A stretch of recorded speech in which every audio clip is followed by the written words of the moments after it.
이번 기수가 34기입니까?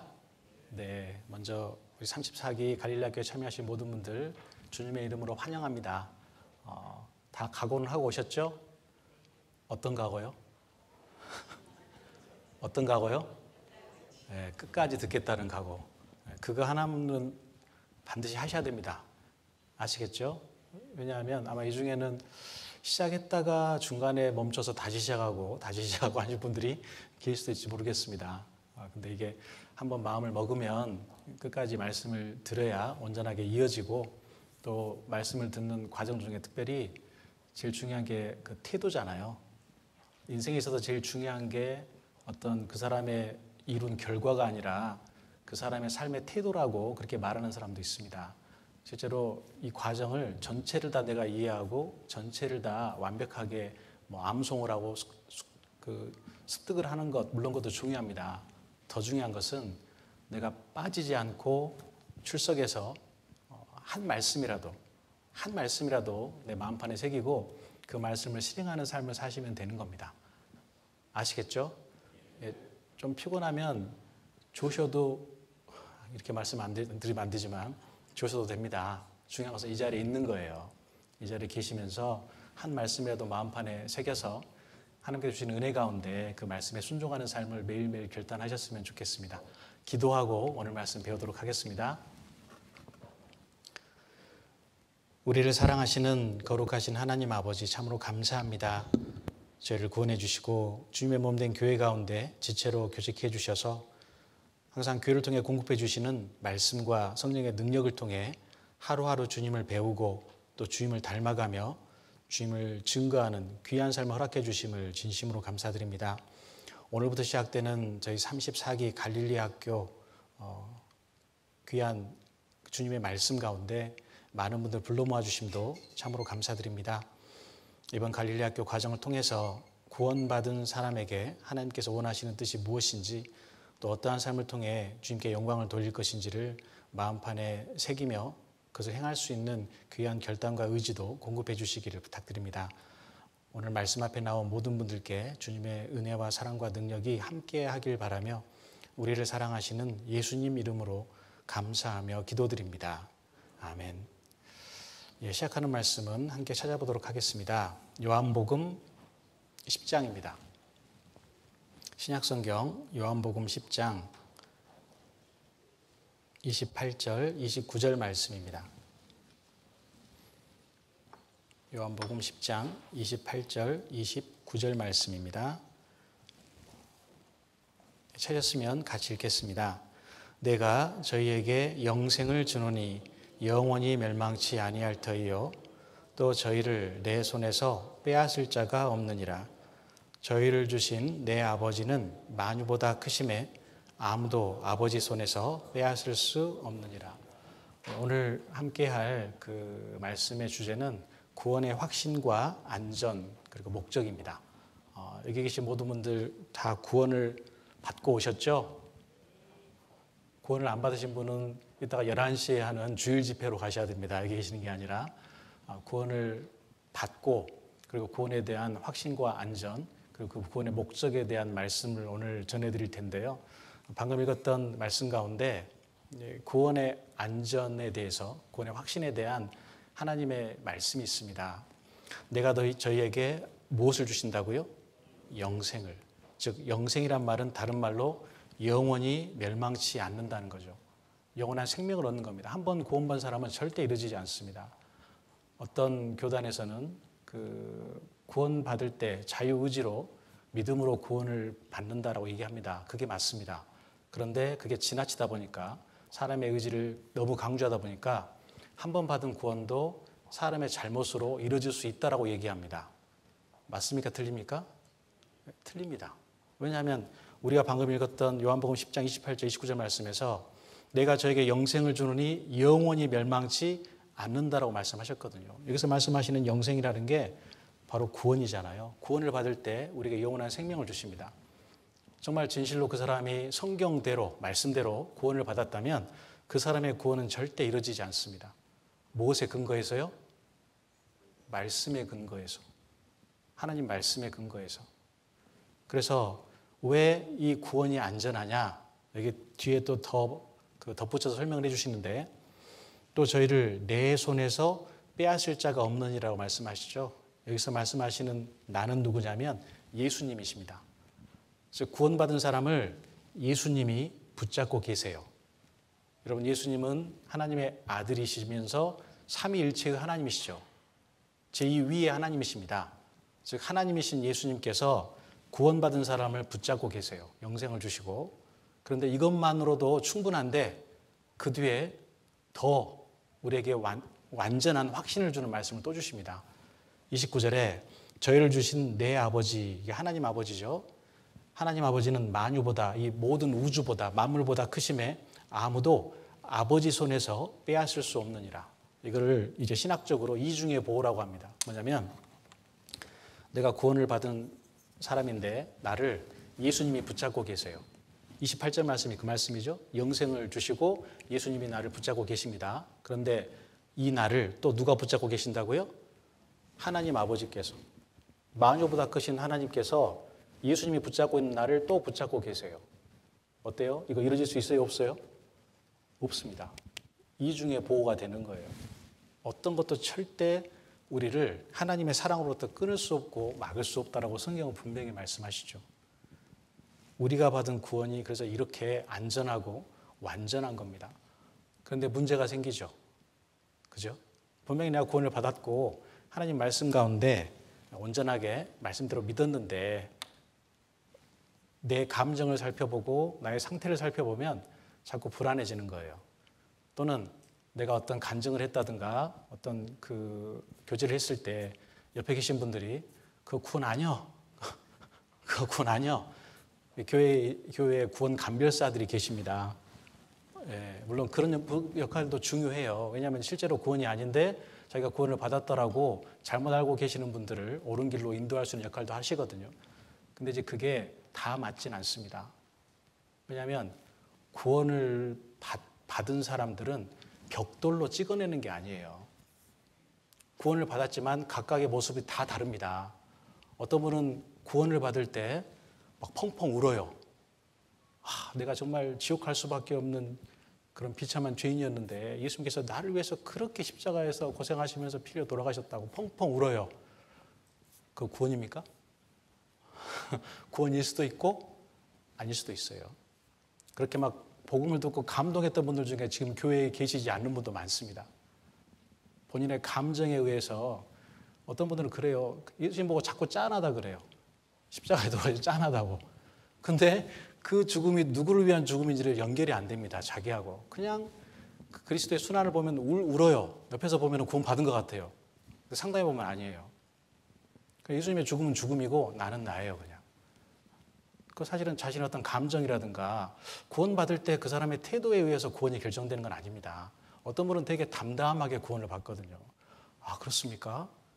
아, 예수님이 그래서 돌아가셨군요.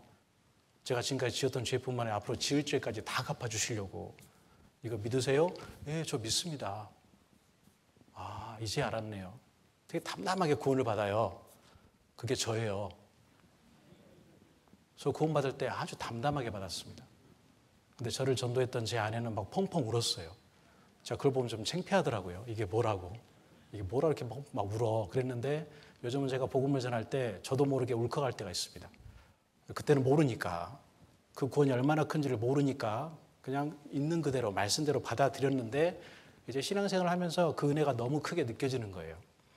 아이들이 어렸을 때는 부모의 은혜를 모르잖아요. 근데 점점 성장하고 이제 자기가 부모가 돼 보면 그 부모가 말지 않습니까? 마치 그것처럼 사실은 구원은 시작이고 그리고 이제 내가 알고 있는 하나님에 대한 지식은요 아주 미천합니다. 아주 작아요.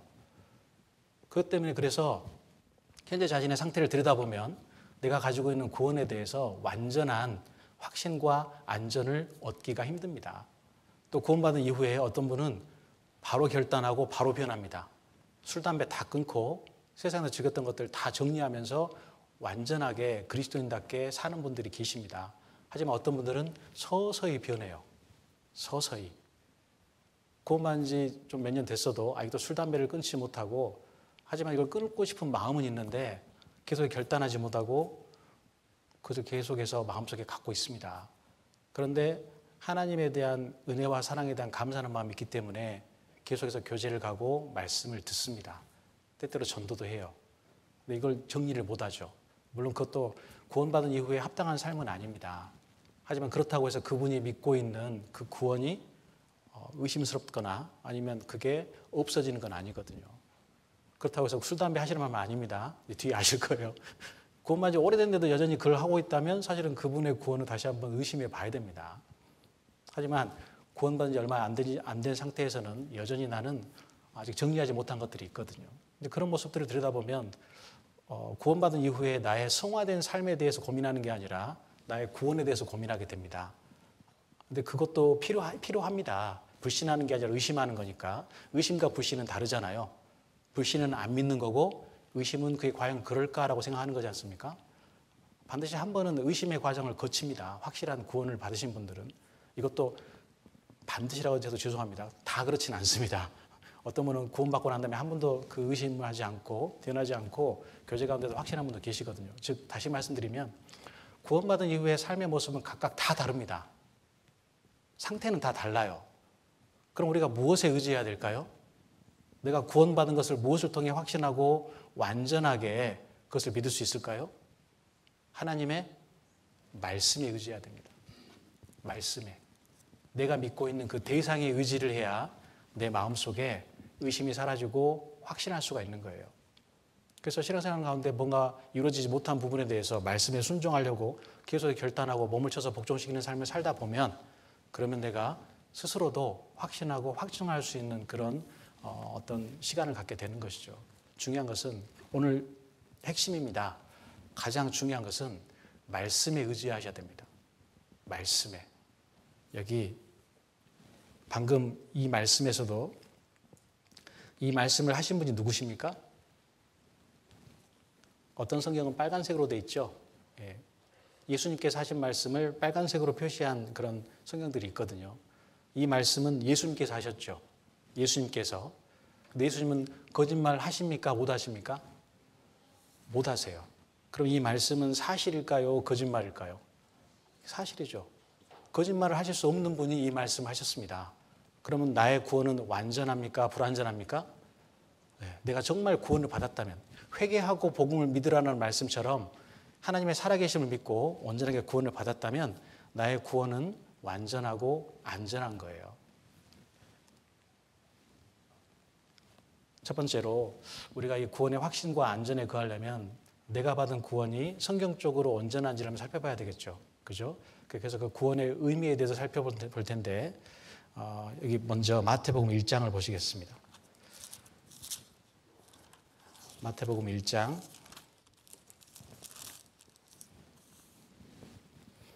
21절 말씀입니다. 마태복음 1장 21절 말씀.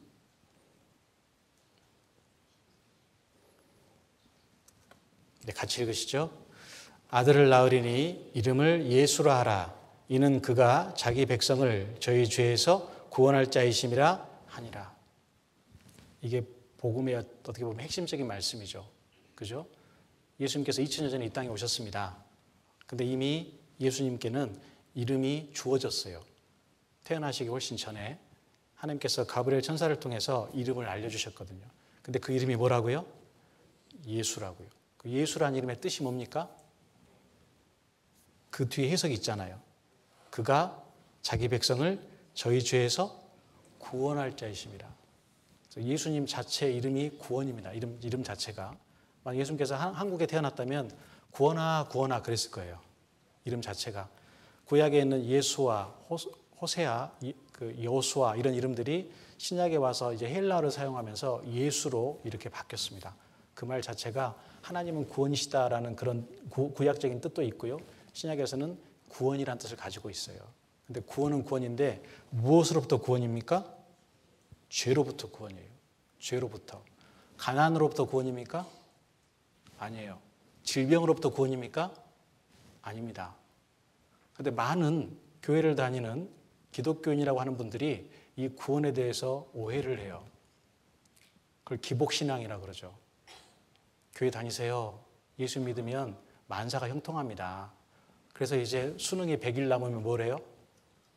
교회 가서 계속해서 지성을 드리죠. 근데 그게 불교도 똑같죠. 그죠? 불교에서도 절에서도요, 100일기도 있습니다. 하나님을 믿고 부처를 믿는다는 것, 그 두 모양은 다르지만 행동은 어때요? 똑같죠. 왜요? 그들은 자신의 행위에 의지합니다. 그리고 행위에 의지해서 무엇부터 벗어나려고 그러면 어떤 생활에서의 염려, 어려움, 그리고 삶에서 내가 붙잡고 의지해야 될 수단을 얻기 위해서 신을 섬기는 거죠. 그죠? 그걸 통괄해서 기복신앙, 즉 복을 바라는 신앙이라고 합니다. 세상의 모든 종교는 다 기복신앙이에요. 종교라는 것이 뭘 뜻하냐면 자신의 노력으로 절대자 앞에 가려는 사람들의 행위를 얘기합니다. 그걸 구도라고도 하죠. 구도. 제가 잠깐 그 구원에 대한 것들을 좀 정리를 해드리겠습니다. 제가 그림과 글씨를 지독하게 못 그리고 못 쓰는 거 잘 아시죠? 네. 근데 일단은 좀 중요할 것 같아서요. 네. 이게 나입니다. 나. 태어났을 때 나는 이 세상에서 홀로 뭔가를 생각하거나 사유하기를 하는데 답을 알 수가 없어요. 그죠? 그래서 어떤 철학에서는 사람을 버려진 존재라고 합니다. 이 땅에 내던져진. 그걸 피투성이라고 이렇게 한자로 표현하는데 저는 처음에 그 철학을 읽어봤을 때 인간은 피투성이다라고 돼 있길래 그래 태어날 때 피투성이로 태어나니까 피투성이라고 생각했는데 그게 아니라 피투성. 그러니까 한자입니다. 던져진 존재 그런 말이에요. 그러니까 이런 세상에 그냥 홀로 던져진 존재라 그 말이에요. 그러니까 사람은 그냥 우연히 던져진 존재니까 그 목적을 찾기 위해서 인생을 살아가는 것이다라고 얘기하거든요. 그럴싸하죠. 근데 하나님은 사람에게 하나님에 대해서 알 만한 것을 주셨어요. 뭘 주셨냐? 첫 번째, 사람이 자신의 어떤 존재라든가 신의 존재에서 알 수 있는 첫 번째 방법이 있습니다. 그게 뭐냐면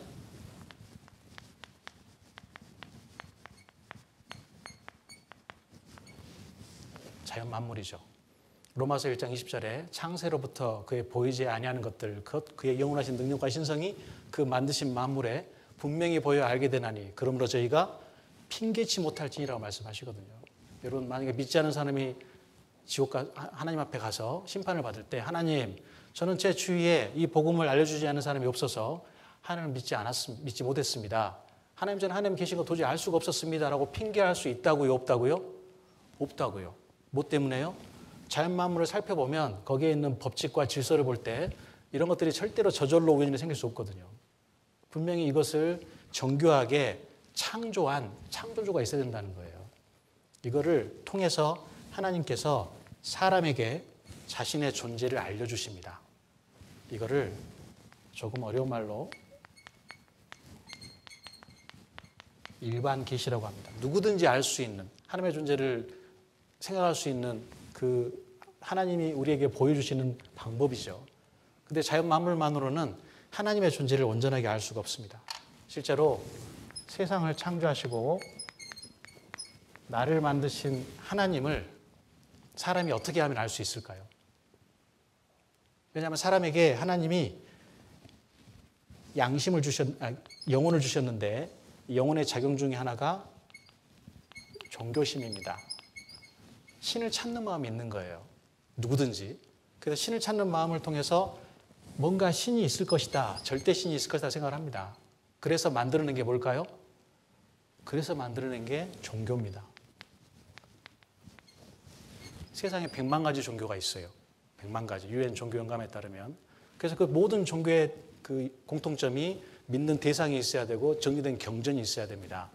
근데 그게 100만 가지가 있어요. 왜냐하면 종교심이 있기 때문에 신을 찾고자 하는 노력을 하거든요. 그런데 이 종교적인 노력, 아까 제가 말씀드린 구도, 진정한 진리를 찾는 노력만으로 진짜 신을 만날 수 있을까요? 없을까요? 없습니다. 왜냐하면 앞서 말씀드린 대로 100만 가지 종교 중에 진짜 신이 있다면 하나씩 다 알아봐야 되겠죠. 그죠? 성경은 인생의 연수가 70이요, 강건하면 80이라고 말씀하시는데 그걸 시간으로 계산해 80년 산다고 생각하고 시간으로 계산해 보면 70만 800시간입니다. 70만 800시간. 태어나자마자 1시간씩 하나의 종교를 연구해도 어때요? 100만 가지 종교 다 할 수 있어요? 없어요? 없잖아요. 평생을 종교를 알아보기 위해서 노력했는데 내가 발견하지 못한 30만 가지 되는 그 종교 안에 진짜 진리가 있었어요. 어때요? 그렇게 해서 이게 진짜 신을 알 수 있을까요? 없을까요? 없는 거예요. 그럼 어떻게 하면 사람이 가지고 있는 이 자연 만물은 어떻게 해서 만들어졌고 도대체 나는 누구인가? 철학의 가장 중요한 명제죠. 이 인간에 있어서 가장 중요한 문제, 인간 스스로는 해결할 수 없는 이 문제를 어떻게 하면 해결할 수 있을까요? 네. 유일한 방법이 하나 있습니다. 세상을 창조하고 사람을 만든 절대자가 자기를 드러내야 돼요. 사람에게. 아까 말씀드린 계시가 바로 그런 말입니다. 첫 번째로 하나님께서 모든 사람에게 믿을 만한 증거를 자연 만물을 통해서 보여주셨습니다. 그런데 이것만으로는 부족하죠. 완전한 하나님의 뜻과 하나님의 능력과 하나님의 존재, 특별히 하나님이 왜 나를 만드셨는가, 나에 대한 계획이 무엇인지 여기에 대한 것들을 사람에게 알려주셔야 돼요. 이거를 사람에게 알려주셨습니다. 뭘 통해서요? 성경을 통해서. 성경을 배워보면 하나님의 뜻, 하나님의 존재가 어떤 분이고 어떤 능력이 있는지, 그리고 하나님이 사람에게 대해서 기대하신 것이 무엇인지를 다 기록이 되어 있죠. 성경에 있어서 가장 중요한 하나님에 대한 그 말씀 중에 하나가 세상을 창조하신 창조주라는 거예요. 그죠? 아까 자연 만물을 살펴봤을 때 도대체 이게 어떻게 만들어졌을까 궁금했던 그 모든 의문이 성경을 통해서 나와 있는 창조의 증거를 살펴보면 답을 얻을 수가 있는 것이죠. 두 번째로 하나님은 세상을 통치하시는 통치주라는 겁니다. 성경에 나와 있는 그 모든 역사들이 있잖아요. 에덴 동산부터 시작된 인류의 역사부터 쭉 흘러나온 가장 확실한 증인의 이스라엘의 역사 살펴보면 이 세상은 정말 하나님께서 주관하시는구나. 세상을 주관하는 절대자가 있구나. 특별히 종교에 있는 다른 종교에 있는 어떤 신도 알려주지 않은 인류의 역사, 예언하시고 그대로 성취해가는 전지전능하신 능력, 그걸 알 수가 있는 거예요. 성경을 통해서. 그리고 이 성경을 통해서 마침내 내가 어떤 존재인지를 발견하게 되죠. 그죠? 하나님께서 땅의 일을 말씀하시고 하늘 일도 말씀해 주시거든요. 영적인 것, 영원한 것에 대해서. 그럼 하나님 앞에 나는 성경을 통해서 살펴봤을 때 나는 어떤 존재입니까? 어떤 존재죠? 지옥 갈 수밖에 없는 비참한 죄인입니다. 그러니까 제일 중요한 게 이 문제를 해결하는 거예요. 이 문제를 해결하는 게. 그런데 많은 사람들이 이걸 죄에 대해서는 어느 정도 깨닫는데 이제 이거를 해결할 때 어떻게 해결하느냐? 자기가 가지고 있는 종교와 자기가 가지고 있는 의에 의지해서 행위를 통해 자기가 알고 있는, 이게 또 신이라고 해야 되겠죠. 자기가 알고 있는 신에 대해서 옳게 보이려고 합니다. 그래서 만들어낸 게 종교의 여러 가지 계명이고 교리들이죠. 자기가 잘못을 했을 때 열심히 기도하면, 새벽에 가서 통회 기도하면, 십계명 지키면, 헌금하면, 다른 말로 하면 자기의, 자기의 노력과 옳은 행실에 의지해서 하나님께 잘 보이려는 거예요. 신에게 잘 보이려는 거예요. 어때요? 이런 노력으로 이 신에게 갈 수 있을까요? 없을까요? 없습니다. 왜냐하면 인간에 있어서 가장 기본적인 본질적인 문제는 뭐라고요? 내가 죄인이라는 거예요. 지옥 갈 수밖에 없는 죄인이 거룩하신 하나님 앞에 어떤 행위를 한다고 해서 의롭게 볼 수 있겠습니까? 나는 죄인인데. 그죠? 그러니까 해결해야 될 게 뭐냐면 내가 착한 일을 해야 된다는 게 아니고 뭘 해결해야 돼요? 이걸 해결해야 되는 거예요. 근데 내 행위로, 나의 의로, 나의 착한 행동으로 내 죄를, 가장 본질적인 문제인 죄를 해결할 수 있습니까? 없습니까? 없어요. 없습니다. 당장 나는 오늘 죽으면 하나님 앞에 심판받을 수밖에 없는 그 비참한 죄인이라는 거예요. 마치 태평양에 빠져서 죽을 수밖에 없는 사람이 자기 스스로 건져낼 수 있다고 해서 자기 머리를 붙잡고 끌어올리려는 노력이에요. 어때요? 그 사람 살 수 있습니까? 없어요. 어떤 노력을 한다고 해서 나는 구원받을 수 없습니다. 그런데 많은 종교들이 이렇게 하면 구원받는다라고 얘기합니다. 행위에 기반한 구원을 얘기하는 거예요. 이걸로는 절대 거룩하신 하나님 앞에 갈 수가 없죠. 그럼 어떻게 해야 내가 가지고 있는 죄를 해결하고 하나님 앞에 온전한 축복을 받을 수 있을까요? 하나님께서 자신을 보여주셨던 것처럼 우리가 죄를 용서받는 건 역시 무엇으로 용서를 받습니까? 하나님이 내게 주신 은혜를 통해서 받습니다. 은혜를 통해서. 나는 아무것도 할 수 없어요. 죄를 해결할 수 있는 나의 노력은 어떤 것도 의미가 없습니다. 그런데 하나님께서 하나님의 형상을 가진 영혼을 가진 나를 불쌍히 여겨주시고 사랑하셔서 하나님 쪽에서 내 죄를 해결해 주셨어요. 무엇으로요? 예수 그리스도의 십자가로. 이게 어디에 써져 있습니까? 어디에 기록되어 있죠? 네, 성경에. 하나님의 은혜를 받을 수 있는 유일한 통로는 그래서 성경이에요. 자기 체험이 아닙니다. 내가 기도했더니 뜨거운 게 내 마음속에 생겼다. 내가 기도했더니 오랫동안 나를 괴롭혔던 병으로부터 벗어났다. 아니에요. 여러분, 마귀도 그런 능력 행합니다. 마지막 때는요, 마귀가 하늘에서 불이 내려오기도 해요. 적그리스도를 통해서 그런 기적을 보여줍니다. 기적에 의지하고 자기의 체험에 의지하면 절대 완전하지 않습니다. 오직 성경에 기록되어 있는 하나님의 은혜를 내가 알고 이제 내가 해야 될 일이 한 가지가 있죠. 이 은혜를 어떻게 해야 되죠? 너희가 그 은혜를 인하여 무엇으로요? 믿음으로 말미암아 구원을 얻었나니라고 말씀하시거든요. 죄에 대한 구원은 오직 하나님의 은혜를 받아들임으로, 다른 말로 하면 믿음으로 구원을 받는 거예요. 하나님의 구원은 완전하고 영원합니다. 내가 지금까지 지었던 죄만 갚고 나머지 앞으로 내가 지을 죄는 내가 열심히 착한 일하고 십계명 지키고 교회 다니고 그렇게 해서 없어지는 게 아니에요. 그게 혼합주의 신앙입니다. 은혜와 자기 행위를 섞는 거예요. 왜요? 그 사람은 사실 어떤 죄를 저지르냐면 하나님을 무시하는 죄를 저지른 겁니다. 만약에 한번 생각해 보세요. 지금까지 예수님께서 내가 지금까지 지었던 죄만 갚아주셨어요. 앞으로는 내가 열심히 교회 다니고 헌금 바치고 십계명 지키고 그렇게 해야 천국에 가요. 그렇게 해서 갔다고 한번 가정해 보시죠. 그럼 누구 덕에 가는 거예요? 누구 덕에 천국 가는 거예요? 내 덕으로 가는 거예요. 내 덕으로. 내가 이렇게 해서 이렇게 왔습니다. 그러니까 맨날 자기 자랑만 하죠. 실제로 이 종교에 의지하는 사람은 계속 자기 자랑만 합니다. 근데 중요한 것은 구원받은 이후에도 이걸 버리지 않는 분이 계세요.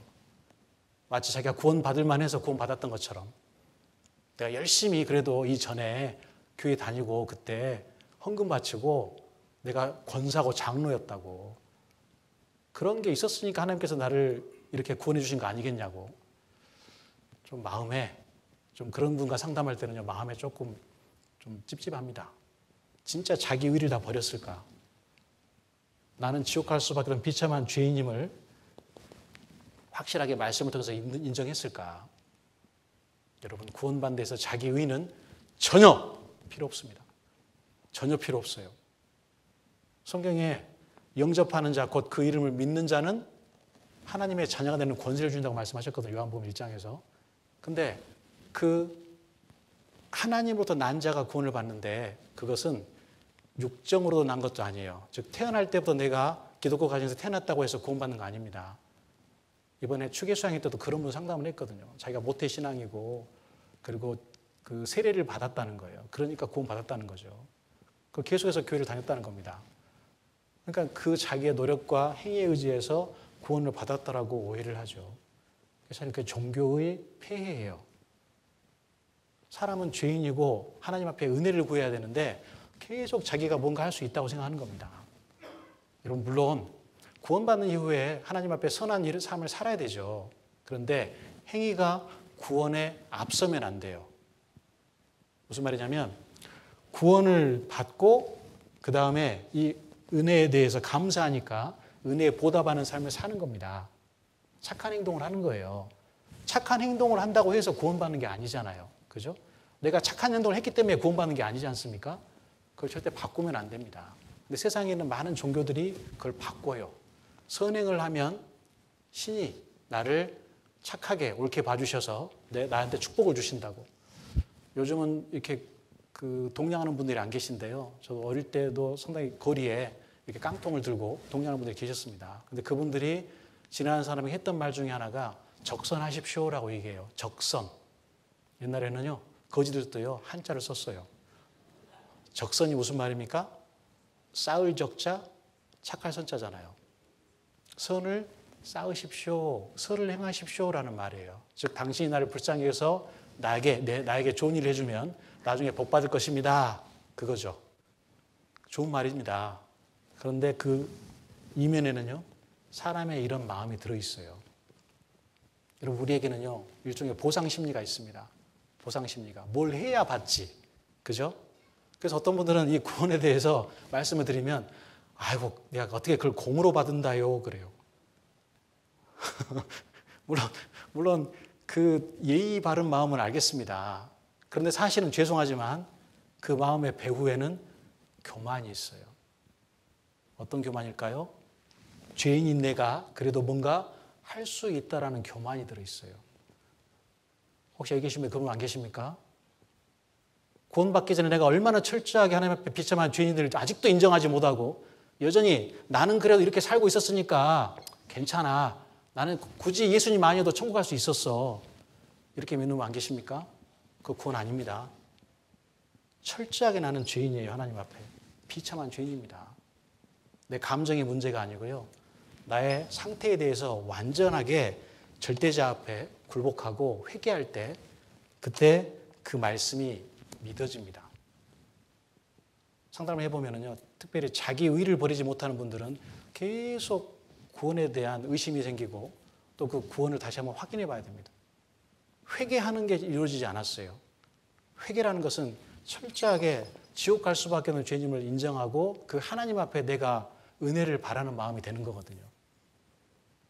여전히 나는 착해요. 여전히 나는 뭔가 내가 할 수 있는 길이 있어요. 그러니까 구원을 못 받는 거예요. 믿음은요, 이렇게 설명합니다. 하나님의 은혜를 받는 빈손이라고 얘기하는 거예요. 빈손. 근데 끝까지 손을 움켜쥐고 있어요. 내가 잡고 있는 게 있습니다. 또 어떤 분은요, 하나님의 은혜를 받는 거 아는데 세상에 있는 것들 중에 아직도 버리지 못하는 게 있어요. 내가 즐기고 있는 게 있어요. 증거가 부족해서가 아니라 도덕적인 결단을 못해서 그렇습니다. 구원을 받으면 이렇게 살면 안 될 것 같이 분명히 아는데 그러면 왠지 인생이 재미가 없을 것 같아요. 그것도 사실 악한 마음이죠.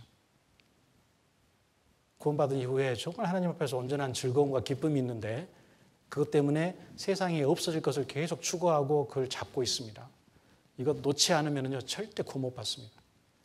구원을 받았다고 하는데 또 돌아가요. 성경은 그것을 개와 돼지에 비유를 합니다. 여기 베드로서 2장을 보시죠.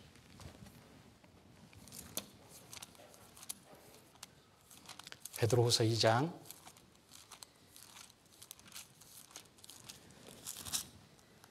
20절로 22절입니다.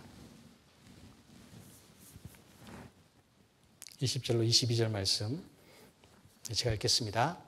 만일 저희가 우리 주 대신 구주 예수 그리스도를 알므로 세상의 더러움을 피한 후에 다시 그 중에 얽매이고 지면 그 나중 형편이 처음보다 더 심하리니 의의 도를 안 후에 받은 거룩한 명령을 저버리는 것보다 알지 못하는 것이 도리어 저에게 나으니라.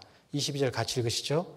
참 속담에 이르기를 개가 그 토하였던 것에 돌아가고 돼지가 씻었다가 더러운 구덩이에 도로 누웠다 하는 말이 저에게 응하였도다.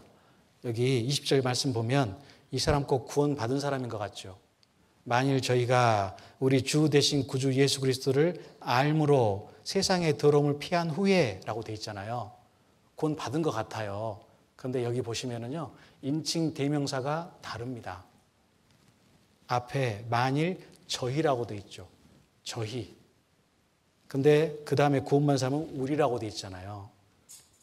구원받은 사람은 예수님을 주와 그리스도, 그러니까 단지 구세주로만 인정할 뿐만 아니라 자기 삶의 주인으로 인정합니다. 이전에 인생의 주인은 나였지만 구원받은 이후에는 이제 내 주인이 바뀐 거예요. 예수님께서 피를 흘려서 나를 사셨거든요.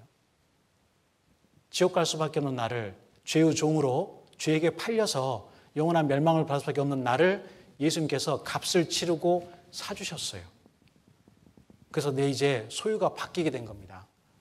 이전에는 나는, 내 인생의 주인은 누구였습니까? 구원받기 전에는 나였어요, 나. 사사기에 있는 말씀처럼 자기 소견에 옳은 대로 계속 행하는 거예요. 이사야서 50장 6절 말씀처럼 우리는 다 양 같아서 그릇 행하여 각기 제 길로 갔거늘 내 마음대로 살았어요. 그런데 구원받은 이후에는 나를 위해서 하나님의 아들이신 그분이 피 흘려 돌아가시면서 그 피값으로 나의 모든 죄를 갚아주시고 나를 사셨다는 것을 알게 됩니다. 내 소유권이 바뀌는 거예요. 이제 누구로 바뀌는 겁니까? 예수 그리스도가 나의 주인이 되는 겁니다. 그런데 여기 20절에 이 사람은 말씀을 들었어요. 알아요. 예수님께서 어떤 분인지 압니다. 그리고 잠깐은 구원받은 것처럼 삽니다. 그런데 그 안에 온전한 구원이 이루어지지 않기 때문에 20절 뒤쪽에 다시 그 중에 얽매이고 지면 그 나중 형편이 처음보다 더 심하리라고 되어 있잖아요. 잠깐은 구원받은 것 같은데 그런 삶을 사는 것 흉내는 낼 수 있는데 이제 온전한 마음속에 믿음이 심겨지지 않았고 무엇보다 성령이 없기 때문에 육신을 따라 사는 겁니다. 여러분, 구원받은 사람을 양에 비유해요. 예수님께서도 내 양은 내 음성을 듣고 나를 따라온다고 말씀하시거든요. 양이 된 사람이어야 되는데 22절에 보면 개와 돼지로 비유를 하죠. 개가 만약에 한번 가정해 보세요. 개가 양이 됐어요. 그럼 토한 거 먹을까요? 안 먹을까요? 안 먹습니다. 돼지가 양이 됐어요. 양은 더러운 거 싫어합니다. 구덩이에 빠지면 금방 튀어나온대요. 하지만 돼지는요, 더러운 것이 묻으면 그 안에 계속 뒹굽니다. 계속 뒹굴어요. 왜요? 양이 안 됐거든요. 본질이 바뀌지 않은 거예요. 그래서 자꾸 내가 가지고 있는 세상 것을 움켜쥐고 놓지 않으면 죄를 계속해서 고집하잖아요. 그럼 자기의 구원을 확정할 수 없습니다. 죽어봐야 하는 구원이에요. 죽어봐야. 그런데 더 놀라운 것은 그런 분들은 자기 스스로는 구원을 너무나 확신합니다.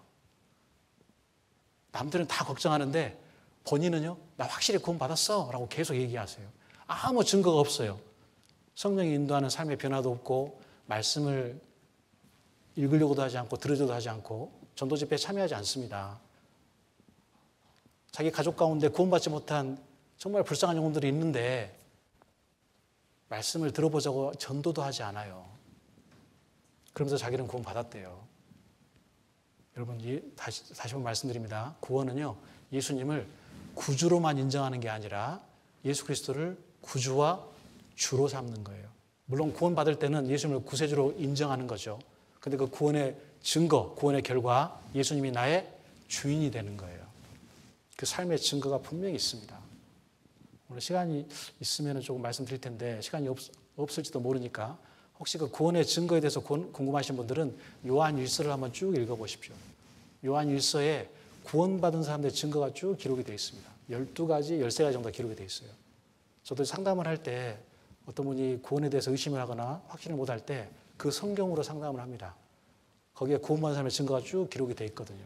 일단 시간이 되면 잠깐 보여드리겠습니다. 자료가 있긴 하거든요.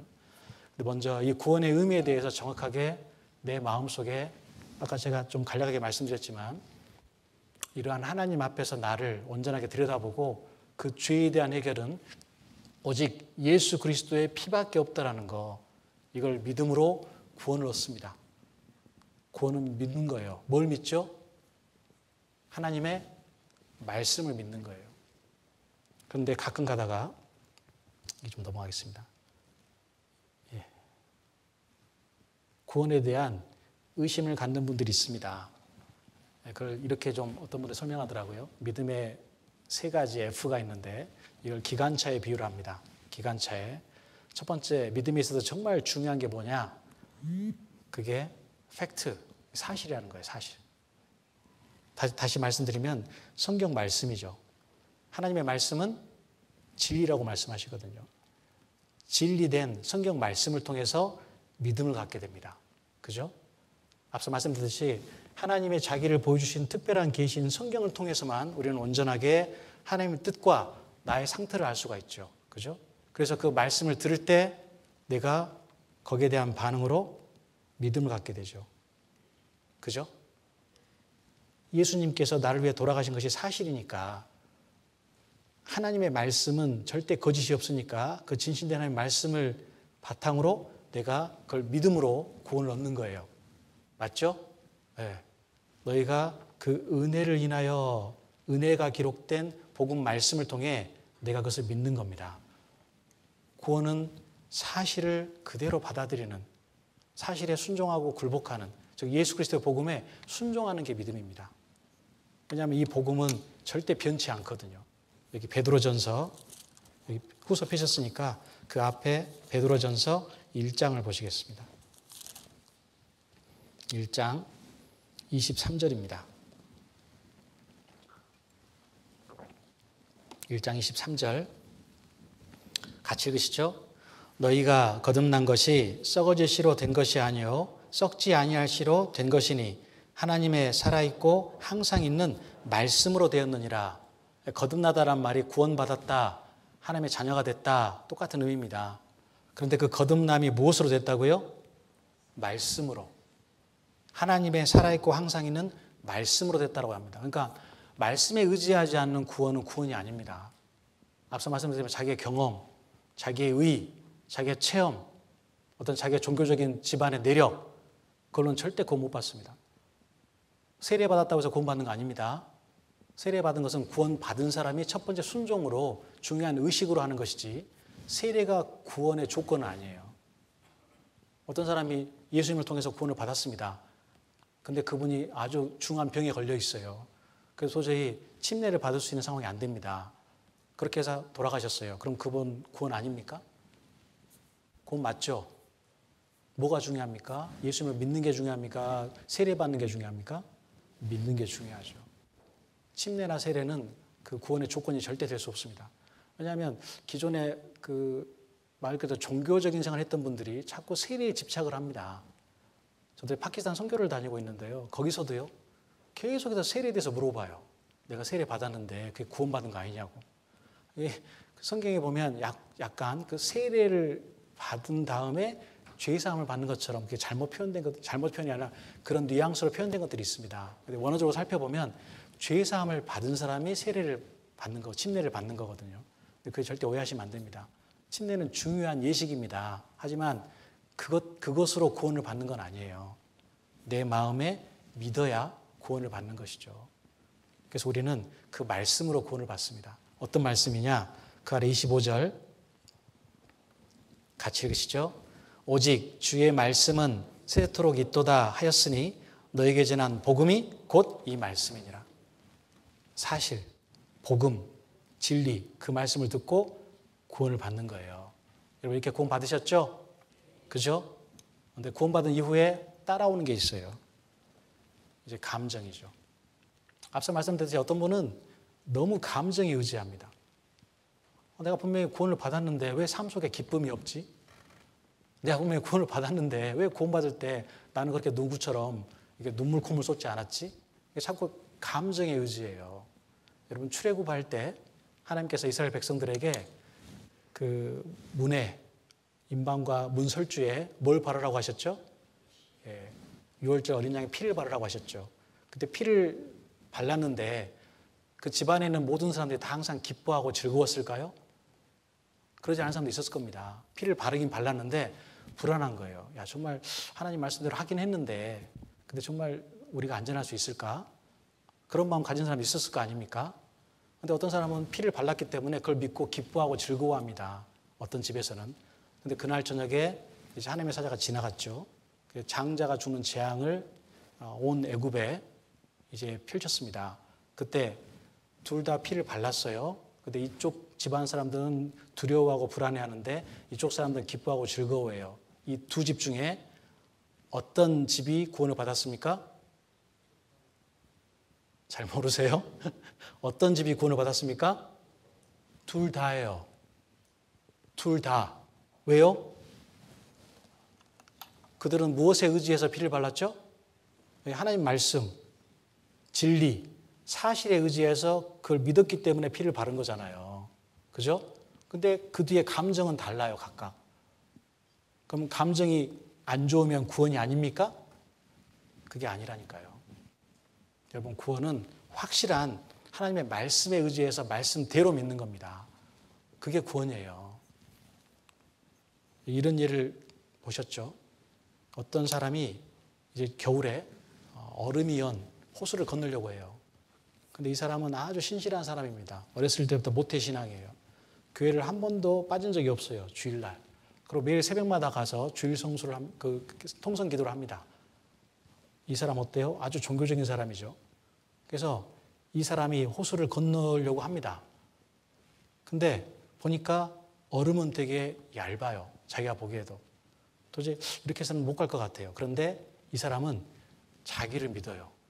나는 하나님 앞에 온전하고 거룩한 삶을 살고 있기 때문에 이 호수를 건널 수 있을 거야 라고 생각을 합니다. 어때요? 이 사람 건널 수 있을까요? 건널 수 있을까요? 착하다니까요. 항상 기도해요. 기도의 응답도 많이 받았대요. 이 사람 어때요? 호수 건널 수 있어요? 없어요? 없습니다. 왜 이 사람 착하고 의롭고 나름 하나님 앞에 온전한 삶을 살았다고 자부하는데 왜 빠졌죠? 뭐가 얇아서예요? 네, 얼음이 얇으니까 빠지죠. 그죠? 자기의 상태와 이 믿음의 대상 관계 있습니까? 없습니까? 관계 없어요. 구원받을 때 나의 상태는 사실은 아무 의미가 없습니다. 우린 다 죄인이거든요. 근데 이 사람은 자기가 깨끗하고 거룩하다고 생각하니까 자기 스스로 구원을 이루려고 해요. 이걸 말씀드리는 겁니다. 자기 의와 행위에 의해서는 절대 구원받을 수 없죠. 하지만 어떤 사람은 동네에서 소문난 깡패예요. 이제 강을 건너고 하려 하는데 괜히 마음이 불안해요. 자기가 지었던 죄들이 생각나거든요. 아이고, 나 죄 많이 지었는데 물에 가다가 빠지면 어떡하지? 근데 일기예보라든가 기상청의 예보를 들어보니까 얼음이 거의 20cm 두께로 얼었대요. 날씨가 추워서. 그걸 믿었어요. 이 사람 그래서 건넙니다. 이 사람 빠질까요? 안 빠질까요? 나쁜 놈인데 왜 안 빠지죠? 이 사람은 뭘 믿었죠? 자기를 믿었어요? 얼음을 믿었어요? 네, 얼음의 두께를 믿었습니다. 믿음이 그렇습니다. 믿음은 자기를 믿는 거예요? 나를 위해 구원해 주신, 나를 위해 대신 피 흘려 돌아가신 예수님을 믿는 겁니까? 예수님을 믿는 거예요. 그 복음 말씀을 믿는 겁니다. 여러분 이렇게 믿고 계십니까? 이렇게 믿습니까?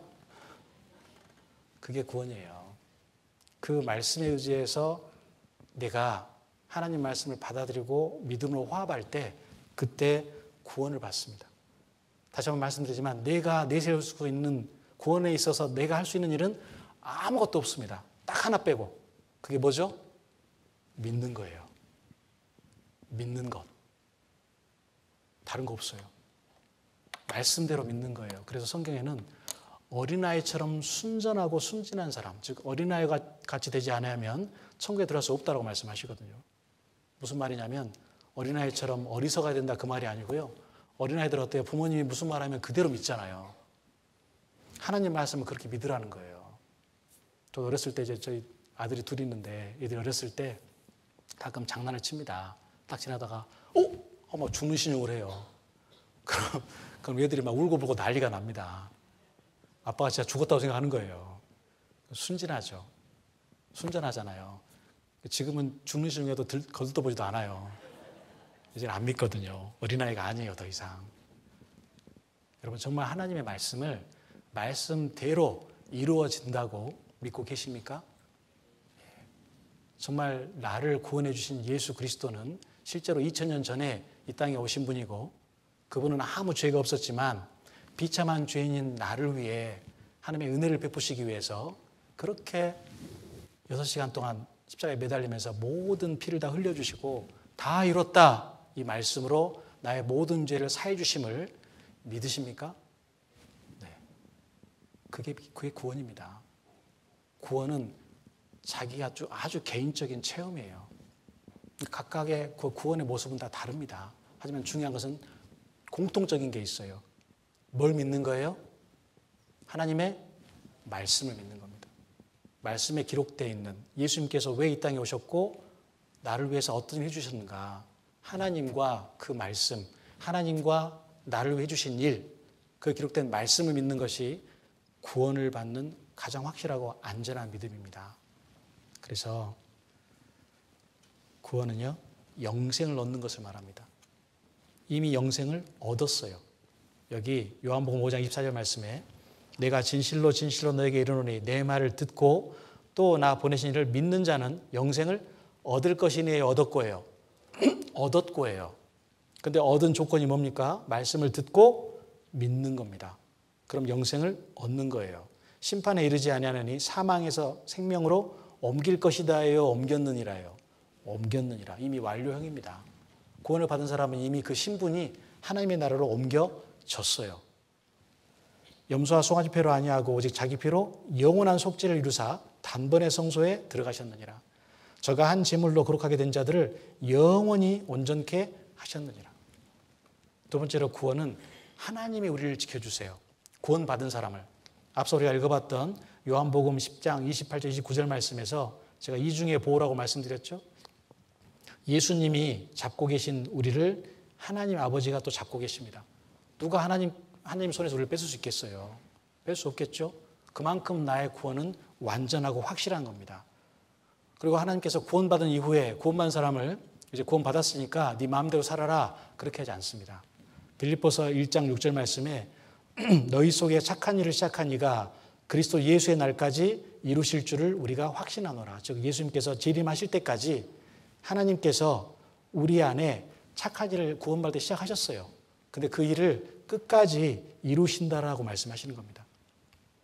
디모데후서 4장 18절 말씀에도 주께서 나를 모든 악한 일에서 건져내시고 또 그의 천국에 들어가도록 구원하시리니, 여기서 말하는 구원은 영혼의 구원이 아니라 이제 몸의 구원을 말합니다.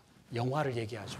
나중에 하나님 앞에 갈 때 이제 더 이상 우리는 죄를 지을 수 없는 완전한 성화된 상태로 들어갑니다. 그걸 얘기하는 거예요. 여러분, 세 번째로 이미 옮겨졌습니다. 천국으로.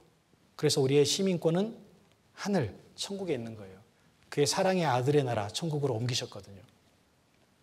그걸 성령이 보증해 주십니다. 성령께서. 그래서 이게 제일 중요한 게 왜 내가 구원받은 이후에도 멸망하지 않느냐? 하나님과 나의 관계가 변했기 때문이에요. 구원받기 전에 하나님은 심판자고 나는 죄인이었습니다. 하지만 예수님의 피로 그걸 믿음으로 이제 하나님은 나의 아버지가 되고 나는 하나님의 아들이 됐어요. 그래서 구원받은 이후에 여전히 나의 상태는 죄인입니다. 그죠? 구원받은 이후에도 죄 지을까요, 안 지을까요? 물론 죄를 안 지어야 되겠죠. 하지만 죄 안 지을 수 있으십니까? 물고기가 물에서 살다가 어느 날 결심을 했어요. 아, 나 새롭게 태어날 거야. 난 앞으로 숲에 가서 살 거야. 그 다짐하면 숲에서 살아요? 못 삽니다. 우리는 태어날 때부터 죄인으로 태어났어요. 죄성을 가지고 있습니다. 근데 구원을 받을 때 어때요? 천사가 되어 여전히 죄인이에요. 여전히 죄인입니다. 구원받은 이후에 그래서 죄를 지을까요, 안 지을까요? 죄를 안 지으면 좋겠지만 죄를 짓습니다. 근데 그 죄를 지었을 때 이제 하나님께서 나를 모든 죄인과 동일하게 지옥 보내실까요, 안 보내실까요? 왜 안 보내시죠? 좀 더 구체적으로. 네. 이제 뭐가 됐죠? 하나님의 PPT 보여주시죠. PPT 좀 보여주세요. 하나님의 아들이 됐잖아요. 여러분, 이게 중요한 거예요. 내 신분이 바뀌었기 때문에, 죄인에서 하나님의 아들이 됐기 때문에 내가 여전히 상태는 죄인이고 죄를 짓지만 그 죄의 종류가 바뀐 거예요. 맞죠? 구원받기 전에 짓는 죄는 지옥 갈 죄인이 짓는 죄입니다. 근데 구원받은 이후에 짓는 죄는 하나님의 아들로서 짓는 죄예요. 여기 우리 부모님들 자식이 죄를 지을 때 회초리 들어요, 안 들어요? 드시죠? 든 다음에 호적에서 팝니까, 안 팝니까? 호적 파요, 안 파요? 요즘은 매정한 분들 계속 호적에서 판다고 계속 그러시더라고요. 파요, 안 파요? 왜 안 파죠? 자식이니까. 자식이니까. 하나님도 마찬가지입니다. 구원받은 하나님의 자녀가 죄를 지으면 회초리 들까요, 안 들까요? 듭니다. 그걸 성경은 징계라고 말씀하죠. 히브리서 12장에. 근데 징계한 다음에 천국 호적에서 파서 지옥 보낼까요? 안 보낼까요? 네, 안 보내요. 왜 안 보내죠? 자식이니까. 죄의 종류가 바뀐 거예요. 만약 옆집 아들이 우리 집에 와서 물건 훔쳐가면 저는 그애 때리지 않습니다. 대신 어떻게 하죠? 경찰에 신고하죠. 처벌받으라고. 하지만 제 아들이 제 지갑에서 돈 훔쳐가면 저는 매는 때립니다. 근데 경찰서 끌고 갈까요? 안 갈까요? 안 가요. 왜요? 자식이니까. 신분이 바뀌었기 때문에 하나님 앞에 내가 온전한 상태를 갖지 못할지라도 멸망이 없습니다. 그러면 마음대로 죄짓고 살아도 될까요? 아니죠. 진짜 구원을 받았다면 그럴 수 없는 거예요. 그래서 구원받은 사람이 이제 몸된 교회 가운데서 하나하나 하나님 보시기에 합당치 못한 것들을 정리하면서 그리스도인답게 살아가는 겁니다. 특별히 내게 이제 성령을 주세요. 보증으로 성령을 주셔서 성령께서 나를 인도해 주십니다. 성령은 말씀 위로만 달립니다. 마치 기차가 철로 위로만 가는 것처럼 말씀이 있어야 내가 성령의 인도하신 삶을 살 수 있어요. 그렇지 않고 말씀 없이 괜히 성령 충만을 추구하잖아요. 신비주의에 빠집니다. 자기는 신령해요. 기도하니까 막 성령께서 뭔가 음성을 주시는 것 같아요. 그거 조심하셔야 됩니다. 말씀대로 살 수 있도록 도와주는 게 성령께서 하시는 일이에요. 말씀을 깨닫게 해주시고. 그래서 하나하나씩 이제 배워가는 가운데 정말 내게 주신 그 구원이 얼마나 크고 놀라운 것인지 그 구원의 은혜에 보답하기 위해서 내가 어떠한 삶과 그리고 어떠한 결단을 매일매일 해야 될 것인지 날마다 자신의 육신의 소망을 쳐서 복종시키는 그런 귀한 삶을 통해 하나님께 영광을 돌리는 그런 은혜를 매일매일 누리셨으면 좋겠습니다. 기도하고 마치겠습니다. 하나님 감사합니다. 오늘 34기 갈릴리학교 우리 귀한 형제 자매들과 함께 우리가 받은 구원이 얼마나 안전하고 완전한 것인지 그 구원을 확신하는 가운데 우리를 구원해 주신 목적에 합당한 삶을 살도록 또 말씀을 주심을 진심으로 감사드립니다. 이번에 주님 앞에 나온 우리 귀한 갈릴리학교 형제자매님들 끝까지 그 주님의 말씀을 통해 정말 초유와 같은 말씀을 공급받고 무엇보다 그 말씀을 삶 속에 실천함으로써 하나님 보시기에 합당하고 온전한 삶을 주님 앞에 가는 날까지 살아가실 수 있도록 도와주시고 인도해 주시기를 부탁드립니다. 오늘 있을 모든 일정 가운데서도 온전히 주님의 영광과 위로와 능력과 사랑만이 드러나길 바라며 우리를 사랑하시는 예수님 이름으로 감사하며 기도드립니다. 아멘. 수고하셨습니다.